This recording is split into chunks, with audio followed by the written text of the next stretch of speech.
So here's the deal. Bad teams find a way to lose games they have no business losing.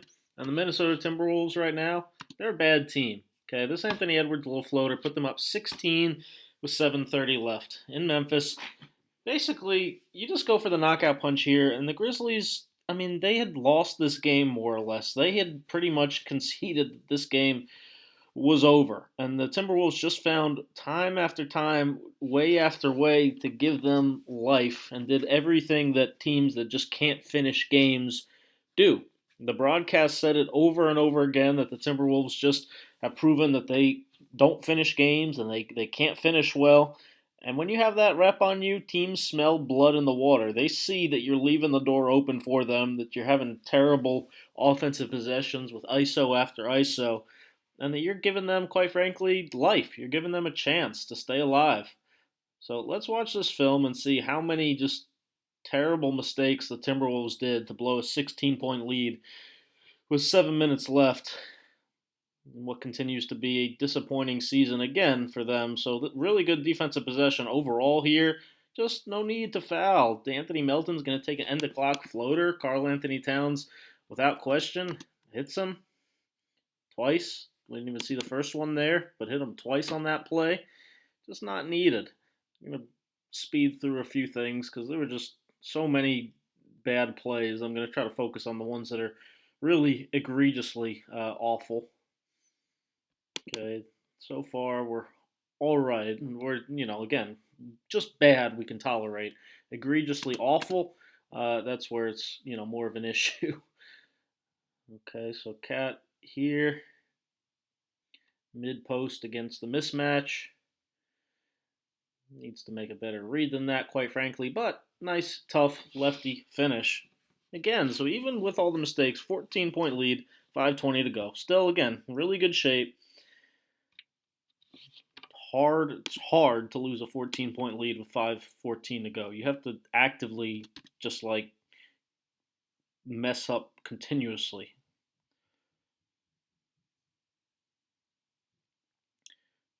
So here's mistake number one. Yeah, I mean, I understand. Cat switched on to Ja. You want to give him a little bit of cushion. Cat, first of all, doesn't seem to think that should be the game plan. He expects Edwards to fight through and get back to him there. So that's a game plan mistake right there in the first place. But now, again, 14-point lead, 5 minutes to go. I know ideally you want to make Ja shoot it, but not when you're up 14. You want to take away threes. You can't be that far off him. That's a dare shot. And Ja's going to knock it down. So 11-point game, 5 minutes to go. Next offensive possession. We get another big-time good play. Great pocket pass from D'Lo. Filthy dunk by Jaden McDaniels. Gives him a shot and one. 13-point lead. 4:44 to go. What do bad teams do? Miss free throws. Every point huge, obviously. We'll come back to that. Remember this play? You can find my video up at top about how this is one of the toughest plays in the whole NBA to guard. So, you know what though? Because it's so tough to guard, smart teams have a game plan for how they want to defend it. They have a special scheme that's even different from their usual coverage of how they're going to guard this set. Angle slash. I reviewed it again in the video up at top. But here, the Wolves don't really do anything special. Jaden McDaniels just goes with the slot cutter, and Cat's a little late recovering to Jaren Jackson, who drives left for a great finish. Remember that because we're going to come back to that play. Run clock, and all they're doing offensively, I mean, there's no execution. It's just hit the elbow, whiff on the screen. We're screening to get switches, but we don't even want that mismatch. So why are we trying to get Anthony Edwards to go against Jaren Jackson if he's not even going to attack it? But D'Lo thinks he should attack it, so he gives him back. And now we're just settling 4 seconds on the shot clock. Tough late clock. Bad possessions. Now you're up 11, 4 minutes to go. You get an offensive rebound. Wide open shot. I guess you have to shoot it, but you could certainly run a little more clock, and you got to knock down that shot, bottom line, if you're D'Angelo Russell. Okay, 11-point lead, 3:50 to go. Terrible. That's just so bad. I mean, it's one thing to allow slow mo to get literally the. I can't show it to you in slow motion. It might break the computer if I slow it down to slow motion because already this is full speed. Literally the slowest Euro step and one in the history of basketball. But my God, I mean, how do you? You can't foul him there. You're up 11. Okay, make it tough, wall him up at the rim, do a hell of a lot better job trying to defend than this. D'Angelo Russell and McDaniels on the lazy help, but you can't foul him too and let him get off an easy reach finish. That's easy for him. He does that all the time. That's his go-to. Terrible foul. Can't give up 3-point plays. But you know what? They're even going to get lucky here because Kyle Anderson misses the free throw. So you're still up 9, 3:40 to go, right? Still really, really hard. I don't know what the win predictor, analytic, whatever says here. Except Anthony Edwards, again, the execution. You're trying to hit the elbow. You're trying to hit D'Lo at the elbow. You know the old saying, fake a pass to make a pass? Yeah, doesn't even do that. He just stares it down the entire time. So it's not even Ja that gets this from behind. It's Anthony Edwards, man. It's Melton who's guarding him, is so far off him, and Edwards is so lazy in just telegraphing this pass that Melton is able to just steal it and then beat him to the loose ball to make it a 7-point game. Still, after all that, still should be in pretty good shape, right? Okay, what's our press break? 3:25 to go. D'Lo's getting doubled. Shouldn't a guard come back and maybe help handle the ball? No, Cat's going to take it. Okay, so wasted all this energy and now have 16 on the shot clock by the time we finally get into our offense. Cat, D'Lo, pick and roll, get the switch. Why? I mean, just why? Cat, first of all, has got Ja on him right here. Yeah, they're going to switch Kyle Anderson on him, but how about posting him? Do we really need a sidestep D'Lo Harden jumper with, again, 11 on the shot clock when you're up 7, 3, 11 to go? That doesn't make sense. What are we doing? Still, Cat, though, does a good job keeping it alive. Gets 2 free throws out of it.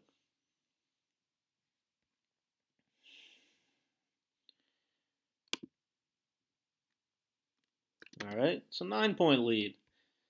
This one was a tough guard, tough Ja finish. You'll have to live with that. Nice play by Memphis. This just cannot happen. Again, D'Lo, I mean, you just have to do a better job running the team than this. I mean, throwing it to Cat on a pop is one thing, but Jaden McDaniels, who, isn't notorious for this by any means, but man, if he's wide ass open, he's got a wide open top of the key three, then maybe you bounce pass, throw him a little pocket pass. On this one though, he's not looking for the ball. He gets hung up by Ja, and he's not there. He's held up. They run into each other, setting the screen. D'Lo blindly tries this pocket bounce pass, and Jaden McDaniels is nowhere to be found. And then the Grizzlies do their part in botching the finish, missing twice, but you know what? They still score because they hustled harder. Because even once we've lost this ball, D'Lo throws it away, and now he's going to sulk and be like, what are you doing, McDaniels, even though that was a terrible pass. So even though, again, right here, we've got basically 2 Timberwolves and 1 Grizzly closest to the ball, but D'Lo's just going to stop. So now we've got 3 Grizzlies and 1 Timberwolf. And now we got 2 Timberwolves, but still no D'Lo. So even though Kyle Anderson misses and misses again, finally D'Lo joins the picture. If he had stayed in the fight, if he had kept hustling this entire possession, he could have at least maybe not impacted this one or even this one, but that one for sure could have got to in time. 5-point game, 2:34 to go. Chris Finch calls timeout. Okay, let's settle the horses down a little bit. Late game execution, right? Hugely important, obviously, as well. ATO, after timeout play, you got a chance to draw something up, and this is what we've got. The actual fuck? I mean, okay, I'm going to try to tell you what I think they're doing here, which is they're staggering away, and it's all a decoy to try to pinch in on Cat in the corner. But the execution is just horrible. I mean, I don't know if somebody forgot what they were doing. I don't know if it's just lazy as hell. D'Lo dribbles it over to the left side, which doesn't make sense with all the action over here. McDaniels sets a terrible screen angle. Cat doesn't set his man up or read it really at all. I mean, the whole thing's just a mess. And yeah, and so now it just ends with another ISO. And Cat on the right wing, one-on-one, which lets Memphis load up with all these bodies. And D'Lo's still going to get a decent look off, but he misses. Just not what you want out of your late game ATOs.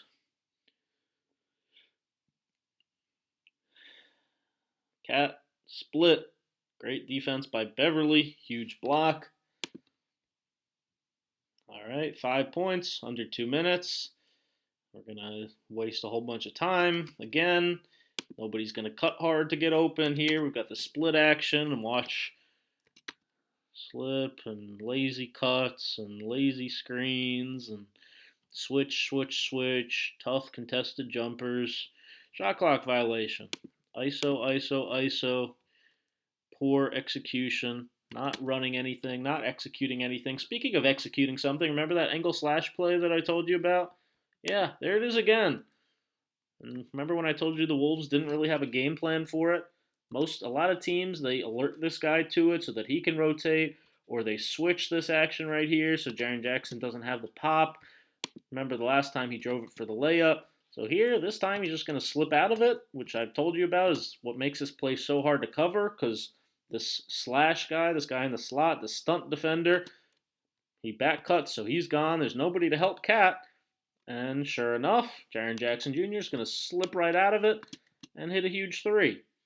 And again, this is a play that's probably one of Memphis's biggest actions, so you had to have gone over that in the morning at shoot around. And so giving up that three is just inexcusable. It can't happen. It's coaching, it's focus, it's players. Now you're trying to run a delay set, and just again, poor screens, poor movement. Cat trying to back down Ja. Tries the Jokic pass over his head. Ends up going off McDaniels. Once again, finding ways. They end up challenging it. Oh, and then this mattered because they challenge it and lose their last timeout. All right, so now we're out of timeout. Still up 2. And, whoo, my God, John Morant. I mean, I don't know if there's too much you could do about this one. Good job keeping Cat out of the pick and roll action, so at least they get McDaniel switched onto him. But that doesn't go much better, and this guy just literally can levitate. I mean, this is peak Russell Westbrook, Derrick Rose, maybe more athletic, John Wall. I mean, that's obscene. Just like look at how he explodes off simple crossover between the legs, couple left-hand dribbles, jumps off 2 feet, and he just floats. Man, okay, I can't really fault the T-Wolves for that. A rare play where that's just freaking future MVP candidate right there, John Morant. Okay, so now let's see if we can execute something again. We can't, and Cat's going to end up traveling. Yeah, not good. Doesn't agree, even though he clearly traveled. And here we're going to try similar looking action just to get Cat switched onto Ja. And yeah, I mean, this one, again, can't really even fault Cat all that much. This is just, whew. What can you do about this? Not much. When he starts knocking down this shot too, I mean, when he shot that, I was like, man, what is he doing? He's got Cat on him on a switch, and he's settling for, oh, great shot. You know, that's one of those, no, great shot. Yeah, so D'Lo's going to end up getting fouled, and a whole bunch of things are going to happen, and they're going to get that 8-second violation that I think was the right call, and I'll just quickly explain to you why. So the announcers kept talking about, yeah, when the shot clock, okay, goes from 24, it has to show 15, because when it shows 15, there's no tenths of a second on the shot clock. So when the shot clock shows 15.9, that's the first time that we know definitively it's been 8 seconds. Because if it shows 16 on the shot clock, it could be 16.5, it could be 16.3. The refs don't know. Okay? The game clock, though, is a different story. It showed 24.0, then it went down to 16.0. That we know definitively is 8 seconds. So again, they were asking, oh, it doesn't have to show 15 for it to be an 8-second violation. That's the shot clock part. Again, that's because there's no tenths on the shot clock. For the game, 24 minus 16 equals 8. I think that was the right call. I mean, I'm not 1,000% sure on if that's the exact way that you're supposed to interpret it, but you have to imagine that it was, and a good call by this crew to correctly assess an 8-second violation. So here we're going to end up getting a goaltending call that ends up getting then overturned on replay, leading to a jump ball. And yeah, so we're basically just sticking with this because there's one more incredible comedy of errors, which is going to happen right here. 3.9, okay, in the game, down 1. And you get a 5-second violation? I mean, if you're up 1, I've seen this happen before. I don't even think I've ever seen a team that's down 1 with 3.9 seconds get a 5-second violation. What the actual fuck? What are they doing over here? I mean, okay, yeah, clearly they're trying to run some staggered action, whatever, but you have to have some freaking awareness, Cad, and everybody over here. Wake up! D'Angelo Russell is getting guarded by his man and face guarded by Ja, so they're double teaming him, and he's the only one on this side of the court, the only one trying to get open, the only one that even sees the ball. Where the hell is Patrick Beverley supposed to throw this? Nobody over here has any idea. 3 guys, no clue. So finally he gets rid of it, and they called it 5 seconds. I mean, just what the? You have to have more awareness than this. I mean, it's not D'Lo's fault. He's getting double teamed. It's not even really Pat's fault. He's got nobody to pass to. It's Cat. It's everybody over there. Get the F open. Count was a little quick, but man, what are we doing? And then after all that, of course, whatever the rule of, I don't know, just make up some name for it. How about 1.1 in the game? And they don't have a timeout, so they're basically just going to have to improvise a little something. And Memphis is guarding the 3-point line pretty well, and they lob it over the top to Cat, and of course that goes in. Okay, so you know what? They're going to celebrate like they just won a championship, and they go to overtime, and everybody's so happy. But of course, they lost in overtime. And this game, honestly, never should have got to overtime because they were up 16 with 7 minutes to go and in the driver's seat, and they screwed around and didn't execute and made dumb, inexcusable plays. And again, that's what bad teams do. That's what teams that can't finish do. And a lucky buzzer-beating prayer bank shot doesn't change that. Bad team, bad execution, bad times to be a Minnesota Timberwolves fan. Thanks for watching. Thumb up, subscribe, Scout with Bryan. A lot more coming all season long.